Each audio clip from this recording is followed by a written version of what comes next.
ये सावन की बरसात धरती को हरी भरी कर रही है, लेकिन क्या आप जानते हैं कि महाराष्ट्र की एक छोटी सी वादियों में सावन के समय भगवान शिव एक साधारण यात्री रूप में उस गांव में घुस गए थी और उस रात ने गांव की तकदीर ही बदल दी।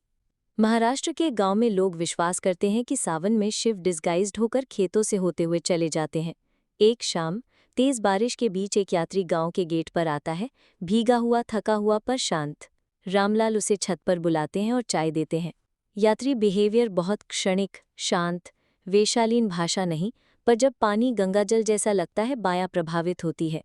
रात, गांव में फ्लड का खतरा, नदी निकट, गांव में जल बढ़ता है। बायां उस यात्री से पूछती है, क्या आप शिव हैं? यात्री सिर्फ मुस्कुराता है और कहता है, सिर्फ उस पूजा को कहता हूं जिसे आप हर सावन सोमवार करते हो, उसे बाकी समय भी न भूलना। अगले 3 दिनों तक वही यात्री गांव में दिखाई देता है, हर सोमवार बारिश के बीच। हर सोमवार रामलाल और बाया गंगा जल कर शिवलिंग पर चढ़ाते हैं जैसे उसने कहा था। गांव में अचानक फ्लड धीमा और पीछे हटने लगता है, नदी पानी लौटने लगता है। लोग कहते हैं जैसे शिव खुद यात्रा करके पहुंचे थे, ऐसी ही जल की स्थिति बदल गई। स्थानीय गांव में लोकगीत बनता है, शिव आया सावन में, पीठ पर घर की छाया। एक बुजुर्ग रंगरेज कालिया की वाणी सुनिए।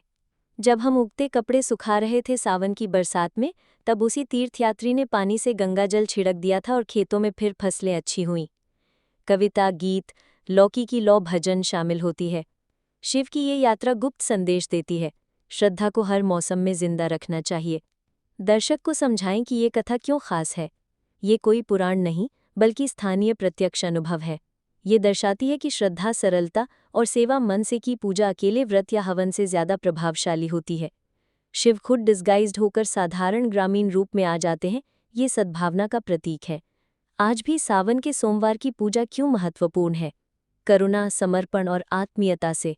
ये थी वो अनकही कहानी जहां शिव खुद साधारण यात्री बने और ग्रामीण आस्था ने फ्लड को पलट दिया। क्या आपने कभी अनुभव किया कि भोलेनाथ किसी रूप में आपके पास आए हों सावन में? हमें कमेंट में बताइए और ऐसी लोक गाथाओं के लिए चैनल को सब्सक्राइब करें।